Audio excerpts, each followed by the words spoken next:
Hi, I'm Chef Zach Berger, and welcome to Wildly Creative. Today, we are going to make a pan-seared trout with shagbark hickory black garlic cream sauce, smoky bok choy, and roasted mixed mushrooms. For dessert, we will have a coconut magic bar with shagbark hickory syrup and candied pine cones. We'll be right back.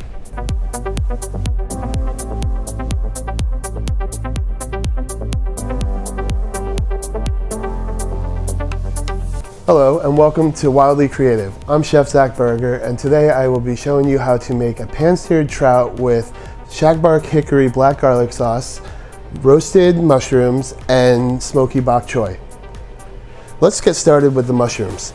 Today I have lion's mane, king trumpet mushrooms, and blue oyster, all locally sourced and cultivated by a very close friend of mine, Mike, at Sustainable Sorcerers in the Catskills, New York. We're going to start by taking a pan with our mushrooms with a little bit of macadamia oil, but you can use any oil that you like. We are going to brush our mushrooms like so. So we're going to make sure that we oil up all these mushrooms and that the oil gets in every crevice, because we really want the oil to absorb into these mushrooms as they cook.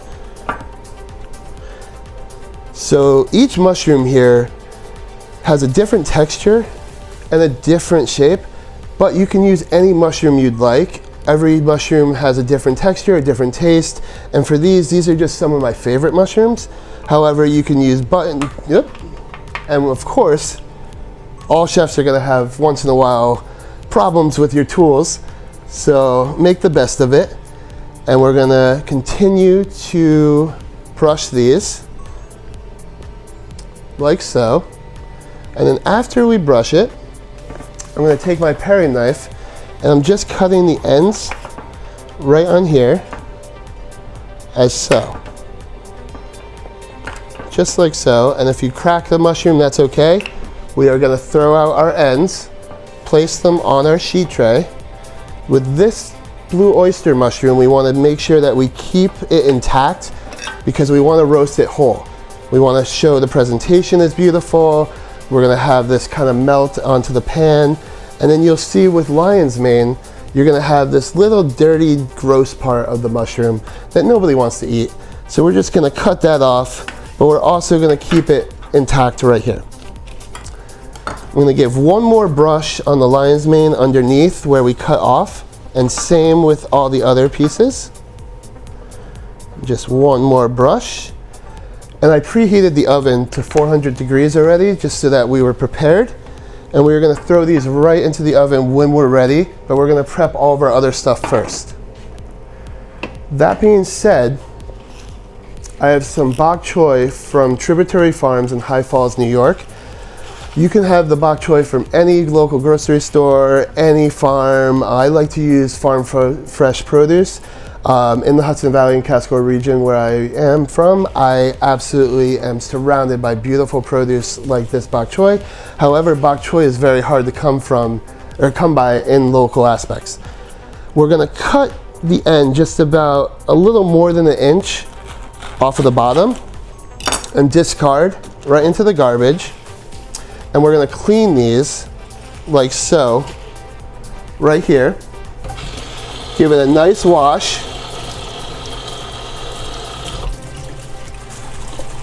And I have some cleaned already and dry right here. So the way we want it is no black spots, nice, clean, dry vegetables. And we're gonna put that to the side. Clear our plate here and get ready to cut these so that when it's time to really start cooking, we're fully prepared. Ideally, you want to line up all of your bok choy in the same manner so that you get even cuts, but some are going to be smaller, so I usually leave these to the side and then cut them uniform. I'm going to cut about bite-sized chunks, but remember that this is going to wilt when you cut it. or when you cook it, I apologize. So you don't want it to be too small. I'm gonna put it back onto our plate like so, and have it be ready to go into the pan. And with these guys, just a rough chop, throw it right on top. And I'm gonna sprinkle it with just a little bit of applewood smoked salt beforehand. This will bring out a little bit of that water moisture that we're gonna want to use when cooking. Okay. Next up, we have some beaver kill trout. What that means is not that a beaver killed it, but from the Beaver Kill River. The Beaver Kill River is a tributary that connects the Beaver Kill River, the East Branch of the Delaware River, to the Delaware River. We have rainbow trout here. However, the Beaver Kill River has brown trout, rainbow trout, and brook trout. The most commonly known trout to most grocery stores, though, is going to be the rainbow trout. And now that we have it all out, I'm gonna quickly just give it a pat with some paper towels. You wanna make sure it's very, very, very dry. So you wanna just take your paper towel and really make sure it's just patted dry. I leave the heads on because I think it's really cool. Some people get freaked out by that. I also think it adds a little bit of flavor. The cheeks are the best part. If you get that little piece of meat at the end, it's heaven. So we're gonna continue to pat this down. And if you don't want him to look at you, you can just cover him up for a second, or her. And we are ready to go with our one trout, and I'm gonna repeat that with two more.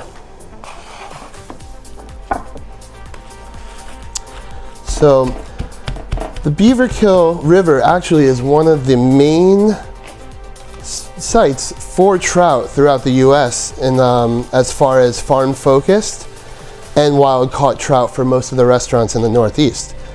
So I use this trout quite regularly in almost all of my dishes when I am using trout. The Hudson Valley doesn't have an ocean near us, so freshwater trout is really our freshwater fish, or it's really our fish of choice in our area. So I'm gonna just put this to the side. And we have our trout all set here, ready to go. And the last part of this dish to really, before we start cooking as far as prep goes, is getting our shagbark hickory black garlic cream sauce all prepared. I'm gonna quickly just wash my hands and take a quick second to do that. So if we'll be right back and we'll get started on the prep for that. Okay, now that we have our bok choy, mushrooms, and trout all prepped, we're gonna start our prep with our sauce. We're gonna start by looking at what may appear as just bark. This is just bark. However, it's gonna be turned into shagbark hickory syrup to be turned into our shagbark hickory black garlic cream sauce. Now, shagbark hickory is very interesting because it naturally exfoliates itself from the tree, so you're never harming the tree when you're actually harvesting the bark. So it's very sustainable to be able to make this bark syrup. When you boil this out, you are going to have a very simple, nutty, yet earthy syrup that is really quite like a gold maple. And I'm just gonna do this because it's so good. So what we're doing next with our maple, you can use maple if you don't want to order or take the time to make the shagbark hickory syrup. I do have the recipe on my Instagram, which is foodmasterflex. We have different recipes of all different syrups, as well as some of the recipes I will be presenting throughout these episodes as well. I'm gonna start by taking a little bit of black pepper, and I have smoked pepper here, but you can use any black pepper, and I'm gonna just mortal and pesto it. Again, you can use already crushed, but owning a restaurant in Cusco, Peru really taught me that fresh is key, and this became one of my best friends while out there. So I have some pepper right here that I'm gonna just throw right into this Gonna take some mirin. I have about about a third of mirin, a third cup of fish sauce, and then about 2 tablespoons of white miso. And that we're gonna start in there. And lastly, we're gonna throw 2 tablespoons of grated ginger. Now, we want this to become quite the paste, so we're gonna grind it up, just like so.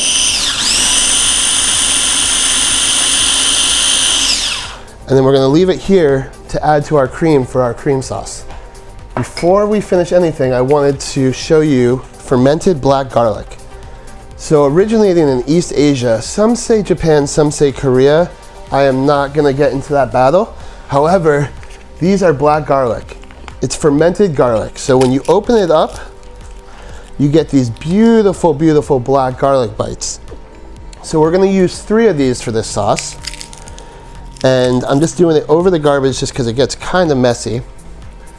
But when you bite into this, it's gonna be a sweet garlic and not the garlic that you think it is. It almost has a balsamic-like smell and taste to it. I'm gonna throw it right into our mixture, as so, and give it one more, and that happens sometimes. Make sure it's shut all the way.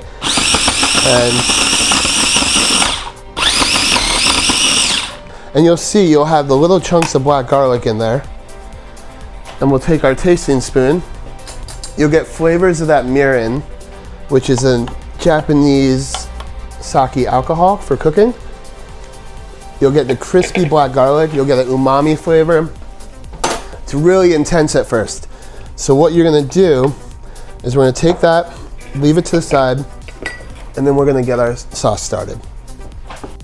Okay, so now that we have all of our prep work done to get finally ready for cooking, we're gonna do one last thing to finish that prep work off.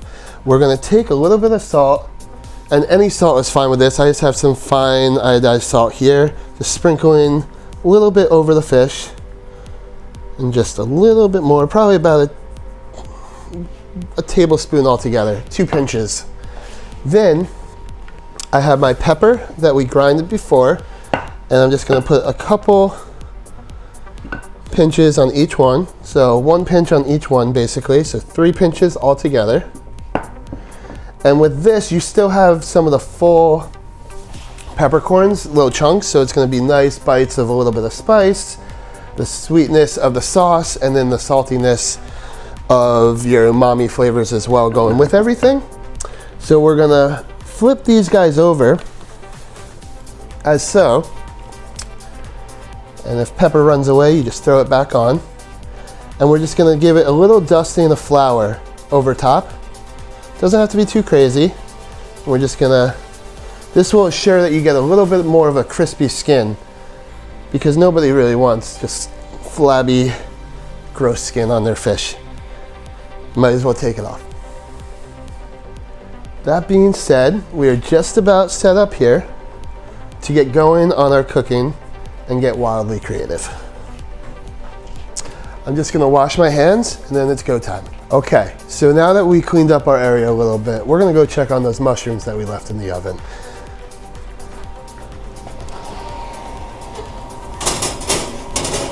Oh yeah.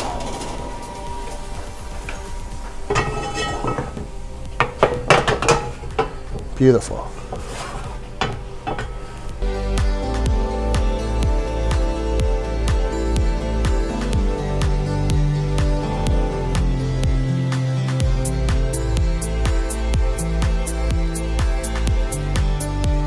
Okay, so now you'll see we have our mushrooms out of the oven.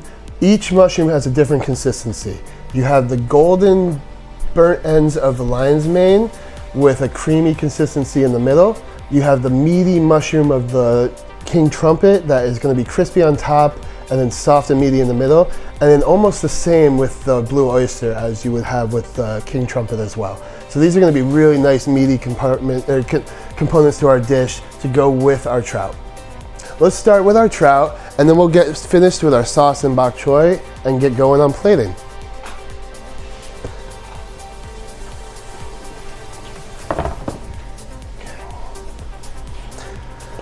I am gonna lower this to 175. A tablespoon of oil, maybe a little bit more. We just want to coat the pan really well. So that's a little bit more than a tablespoon. So want to be able to get it nice and coated so that we get to ensure a real sear on the trout. So I'm just kind of coating the pan. And then I have a little bit extra, so I'm just going to put a little bit on my other pan, because with these carbon steels, these are some of my favorite pans. These are from Lodge. They are carbon steel, they retain heat, they are just some of the best pans that I use. I use them on open fire, in kitchen settings, on an induction burner, on everything. So these are my go-to pans. So we're going to take our trout and get started with the pan sear. We have our heat nice and hot, it's starting to smoke. We're going to take it and lay it like so, and you hear a nice sizzle, and we're going to press down with our fish spatula just to ensure that there's a nice crust. For about 15 seconds, I just want to hold it down just like this. And I'm just pressing every aspect, and I'm just letting it sizzle. And we're going to leave that there for just a second while I get the bok choy started. I'm going to turn this pan now to just about the same medium heat, and we're going to grab our bok choy. And remember, it was salted, so we don't need to salt it again. I might add a little bit to taste, but we're going to play it by ear. And once this gets nice and hot, we will start our bok choy. You're going to just, now that you see, you'll be able to tell that the white flesh is starting to poke out through the front. So once it starts to really get up there, we're still going to let it get a little bit crispy here. But once it really starts to come through from the bottom, that's when you know it's time to flip, and you'll only flip it for maybe a minute just to get a sear on that side. I am going to take this as so, and now we're going to take our bok choy and throw it right on this pan. You see it's starting to get a little sizzly. And I'm just going to even it out as so. Now that that's started, we're going to take our trout. We're going to just check the skin. It has a nice crispy skin on it. And we are going to give it a nice flip as so. And the head will always just roll off. That's okay. I want to get that flavor from the head right into this. We're going to leave that for 1 minute. We're going to flip the head, just kind of pan sear it for a second. And we're going to go back to our bok choy. All this stuff is real fast cooking. I'm going to take just a small cup of water, just a splash of water as so, and let it wilt down the bok choy. We're going to lower this to low and let that finish. Now, our trout will be just done, and you want to just pull it out, grab a plate as so,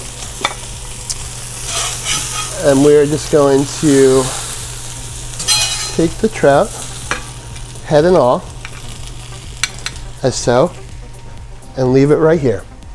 I'm going to take my pan, move it back, turn off our heat, and we're going to finish our bok choy, which is just about done. You have a nice little wilt on it, but you still want it to be a full vegetable while some of the char. So you'll see that you have little black pieces. Those aren't burnt. That's the best part. So you have a nice char on these now, and I still want it to have that smoky component of that salt that we use. So I'm just going to test it. And I'm going to add just a little bit more apple smoked salt, or applewood smoked salt. I use applewood because it adds a nice tendency to have a sweetness to it, and I really like that. So we're going to turn this off, leave our tools here, and we're going to finish our sauce, which is only going to take 2 minutes. I'm going to take this pan with our trout that we had, now that it's not as hot, put it back in for 1 second where you can hear it sizzling. Our oven is at 175 degrees. We're just going to keep it in here to keep it warm while we finish the rest of our dish. Next, we have room temperature milk at about a cup. We're gonna pour in here.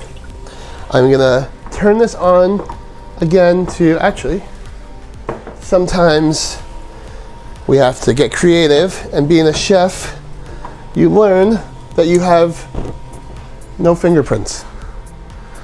So we are gonna start to boil the milk here.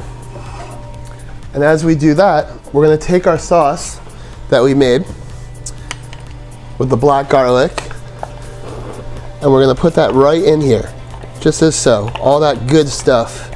It's gonna be really tasty.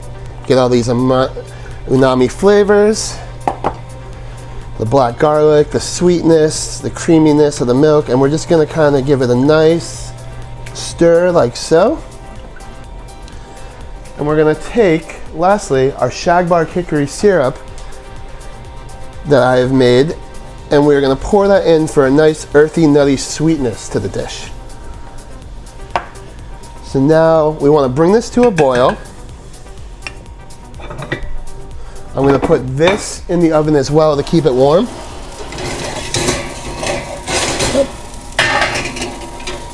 And then, now we wait. And we'll be just back in just a second. We're gonna let this finish, and when we come back, we'll start with plating. Okay, so now that we have everything done, we're gonna pull it out of the oven. We have our fish here. We have our bok choy. And we have our mushrooms that are room temperature right to the side. I'm gonna turn the oven off, and I'm gonna get ready for plating.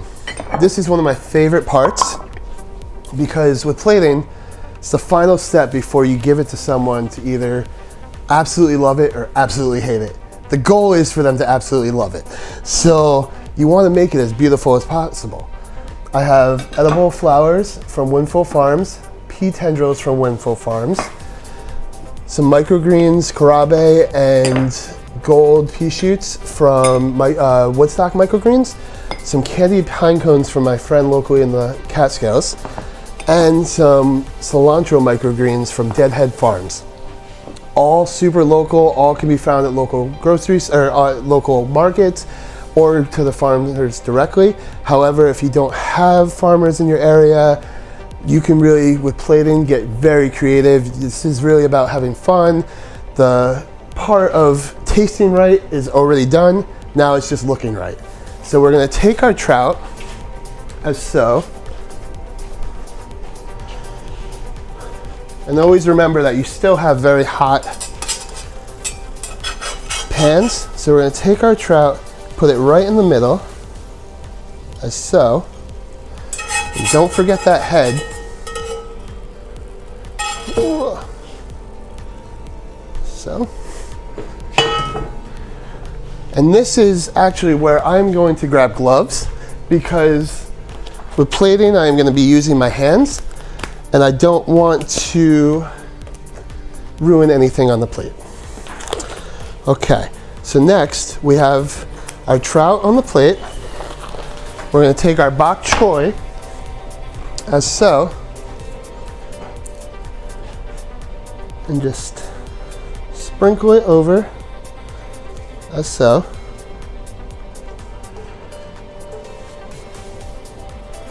You got your nice crispy welted leaves here. Then we're going to take our mushrooms and place them like so. And this can all be creative. You can do it kind of how you want. I'm going to leave that one to the side, this one right here, and the lion's mane I'm going to break apart. You'll see these are my favorite for crab cakes, or vegetarian and vegan crab cakes. This is the best mock meat substitute for that. So I'm going to just kind of place it around everywhere I can find a nice little crevice for it. And the idea is that we're really trying to make a forest on the plate. You have your beaver kill trout, you have your fresh local mushrooms, your farmed bok choy, and lastly, time to make it pretty. So, I'm going to start by taking some cilantro microgreens from Deadhead Farms. This is some beautiful, beautiful fragrant stuff right here. And I'm just gonna take a pinch of it and put it right down the middle of my fish, just as so. Then we're gonna pull that out of the way, take our Karabe microgreens, put it right in the corner for a little bit of purple pop. Then we take our pea tendrils from Windfall Farms in Montgomery, New York. I'm gonna lift this mushroom up and put it right in between there so you get some of the flowers to pop. And now we have all these amazing flowers to play with. I'm gonna take a little bit of this mixture and sprinkle it over, as so. These are snapdragons, and they taste like pepper. And they're really, really fun. So you can, all these flowers are edible. I'm gonna put this one right by our pea tendril. I'm gonna take these guys, spread them out by the tail and by the head. And then lastly, this guy right here is gonna go beautifully here.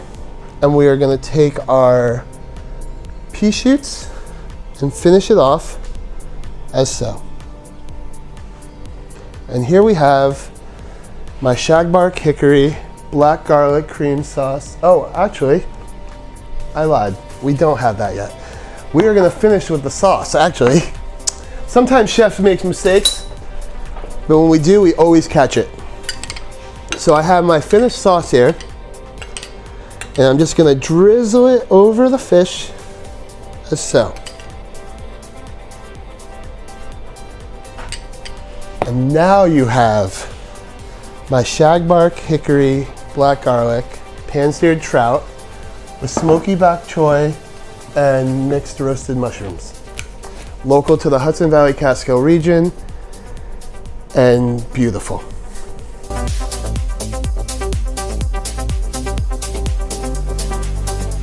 Okay, so now that we are all set with our main course, you have to finish dinner with dessert, right? So, I am no baker at all, and I will always tell everybody that. However, I have great ideas when it comes to sweets, and I'll always add my flair to anybody's dessert that will let me. So today we have some magic coconut bars from Saunders Kill's farm. Now you hear me say things like Beaver Kill, Saunders Kill, there's Fish Kill, there's all sorts of kills in the names of towns in New York, in upstate New York. We are not savages, I promise. There's a major influence of Native American culture in our region, and Saunders Kill, Beaver Kill, Fish Kill, West Kill is all from that time. So Saunders Kill's farm is a beautiful farm in the area of Accord, New York, where they have these magic coconut bars that I'm gonna use as our dessert with black lime pop rocks. So I have some fermented black lime right here that I'm gonna pour into some carbonated sugar from Spiceology. And the black lime I get from Burlap and Barrel, which are two of my favorite spice companies. So these are probably the two that I use religiously. And you'll hear, as I mix this, you're gonna hear it starting to sizzle a little bit from the pop rocks and the carbonated sugar. So we have this here, and I'm just gonna pull that out because they flew out on me. I'm gonna take our magic coconut bars, put one right in the middle. We'll save the rest for other plating. I'm gonna take our shagbark hickory syrup that we made earlier, drizzle it over the plate, like so. I have some fermented candied pine cones. Now this is very interesting. They're edible baby pine cones that you ferment while making your syrups. So I use a lot of forsythia syrup, pine syrup, Queen's Annesley syrup, all sorts of wild forest syrups. And this is one of my favorite ingredients to use because nobody knew that you can eat pine cones. So we're just gonna take them, put them around the dish as so, and one on top. And we're gonna finish it with our black fermented Pop Rocks, our fermented lime Pop Rocks. And then, last but not least, some edible flowers to make it look pretty, because Windful Farms is my favorite. And you can really hear the sizzling because they're all hitting that syrup now. You can really hear those Pop Rocks starting to pop. And I'm just plating this nice. This part, again, is just fun. Really just kind of whatever you want to do, make it look nice. And here, oh, and of course, it's always gonna fall on me. And it's never gonna be quite as perfect as you want. But we got it. Now, taking one of these beautiful flowers, putting it right here. A little rain around. And last but not least, there, there, and there, and there. And we have a very simple yet beautiful, with my touch, dessert of a coconut chocolate bar from Saunders Kills Farm with wild forest ingredients sprinkled on top. I hope you strongly enjoy. To give a quick recap, we have our pan-seared trout with shagbark hickory black garlic cream sauce, smoky bok choy, roasted mushrooms, and for dessert, a magic bar with pine cones candied, shagbark syrup, and wild flowers. Thanks for watching Wildly Creative. We'll see you next time.